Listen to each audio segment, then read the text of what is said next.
وصلى الله وسلم على سيدنا محمد وعلى آله وصحبه أجمعين. ننتهي إن شاء الله من هذه السورة، من سورة النازعات. توقفنا عند قول الحق سبحانه وتعالى: يسألونك عن الساعة أيان مرساها فيما أنت من ذكراها إلى ربك منتهاها إنما أنت منذر من يخشاها كأنهم يوم يرونها لم يلبثوا إلا عشية أو ضحاها.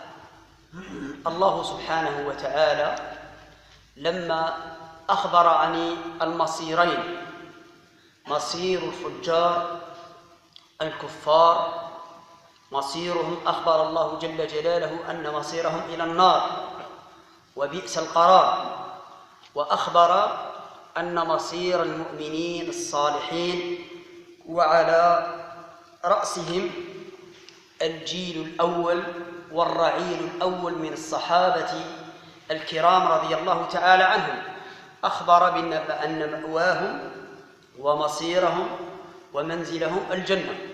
قال الله تعالى: فأما من طغى فإذا جاءت الطامة الكبرى يوم يتذكر الإنسان ما سعى وبرزت الجحيم لمن يرى فأما من طغى وآثر الحياة الدنيا فإن الجحيم هي المأوى وأما من خاف مقام ربه ونهى النفس عن الهوى فإن الجنة هي المأوى. ثم أخبر بعد ذلك، لما أخبر عن المصيرين أخبر عن الكفار الذين يسألون عن الساعة. قال: يسألونك عن الساعة أيان مرساها، أي يا رسولنا الكريم، يا أيها النبي، يسألك المشركون، يسألك الكفار عن الساعة، يعني عن الساعة هي القيامة. على سميت بالساعة لأنها تأتي في لمحة من البصر. الساعة هي المدة من الزمن، تأتي بسرعة، لا تأتيكم إلا بغتة. يسألونك متى رسوها، متى ترسو، كأن هذه الساعة شيء ثقيل يمشي في بحار، يمشي على شيء، لأن الشيء الثقيل يعبر عنه بالرسو، كما أخبر الله عز وجل عن الجبال أخبر بأنها ترسو في الأرض والجبال أرساها.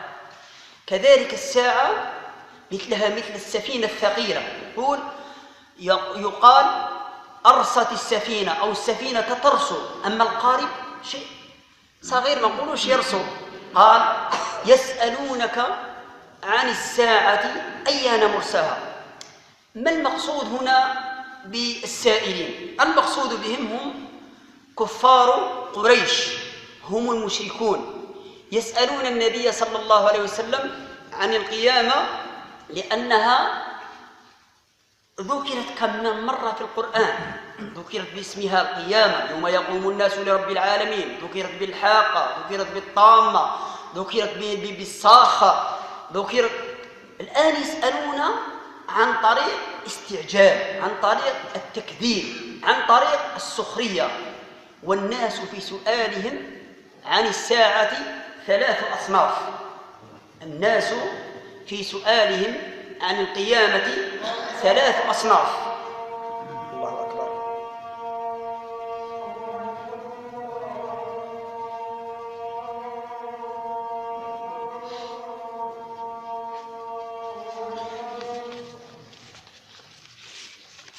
الله.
صل على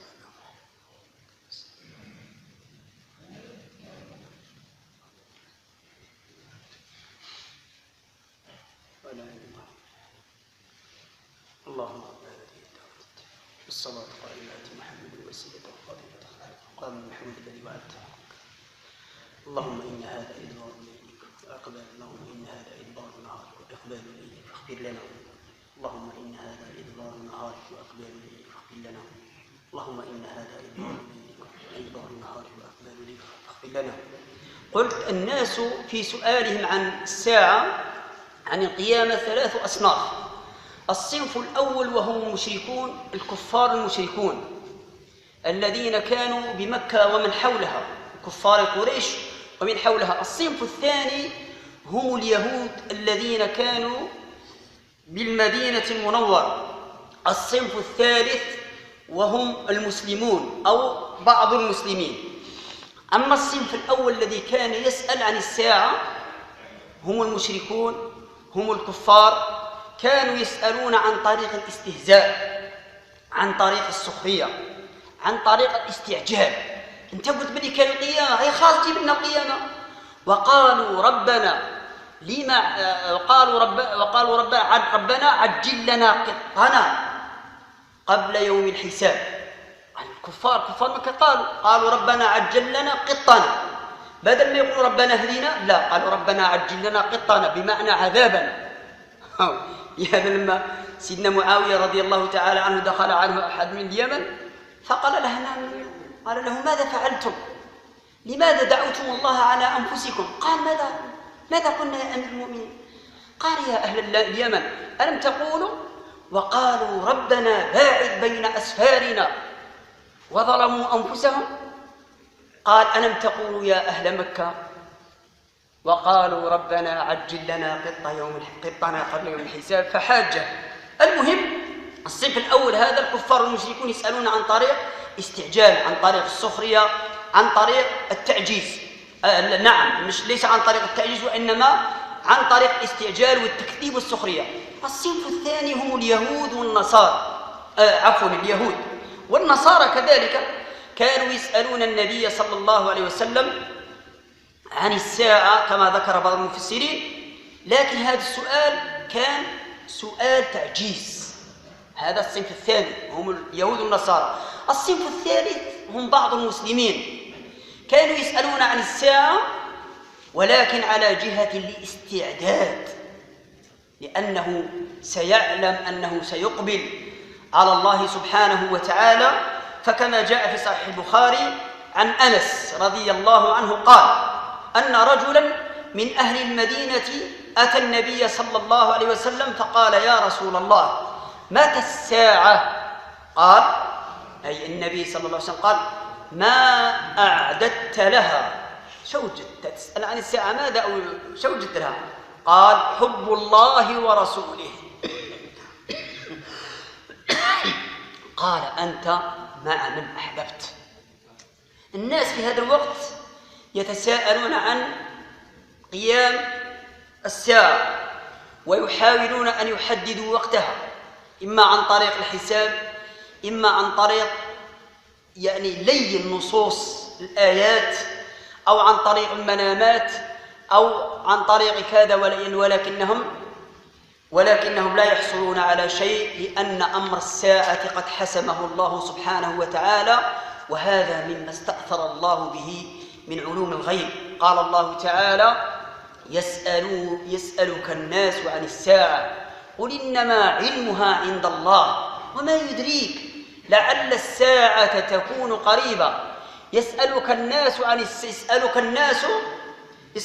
عن الساعة أيان مرساها قل إنما علمها عند ربي لا يجليها لوقتها إلا هو، لا يظهر علمها عند الله سبحانه وتعالى. ثاقلت في السماوات والأرض لا تاتيكم إلا بغتة يسألونك كأنك حفي عنها قل إنما علمها عند الله ولكن أكثر الناس لا يعلمون.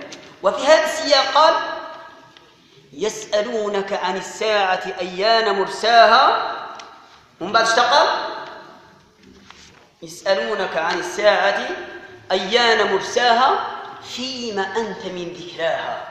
يعني أنت لا تعلم أيها النبي، لا تعلم متى الساعة، ليس لك عندك علم الساعة. قال يسألونك عن الساعة أيان مرساها فيما أنت من ذكرها، ليس لك علم الساعة، ولكن علمها عند الله سبحانه وتعالى.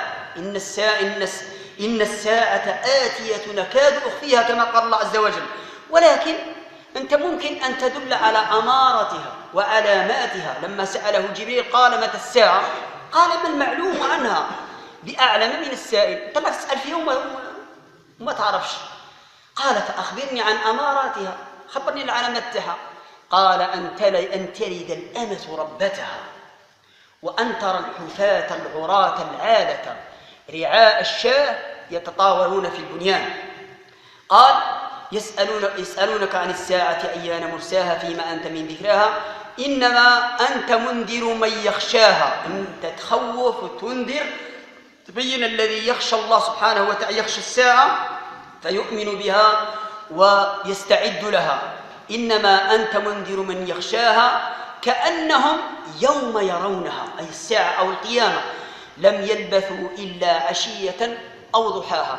يعني لما يموت الإنسان، الكفار لما يسألوا بعضهم بعض عاشوا 100 سنة ولا 200 سنة، وكان اللي عاشوا 1000، كان اللي عاشوا 2000، كان اللي عاشوا 3000، كان اللي عاشوا 4000، كانوا يعيشوا. يسألوا نفوسهم شحال قعدنا؟ يقول لك قعدنا عشية أو ضحاها. العشية من الزوال إلى الغروب، والضحى هو من الصباح إلى الزوال. كان اللي قعدنا نص نهار تحشية ونص نهار تاع الصباح. ويسألهم الله عز وجل قال كم لبثتم في الأرض عدد السنين؟ قالوا لبثنا يوما أو بعض يوم فاسأل العادين، اسأل أصحاب الرياضيات، احنا ما نعرفوش. قال إن لبثتم إلا قليلا لو أنكم كنتم تعلمون أفحسبتم أنما خلقناكم عبثا وأنكم إلينا لا ترجعون. إذن يقول الله عز وجل يسألونك عن الساعة أيان مرساها فيما أنت من ذكراها إلى ربك منتهاها إنما أنت منذر من يخشاها كأنهم يوم يرونها لم يلبثوا إلا عشية أو ضحاها. بهذا قد انتهينا من سورة النازعات، وننتقل إلى سورة أخرى بتوفيق الله سبحانه وتعالى. وعندنا كالعادة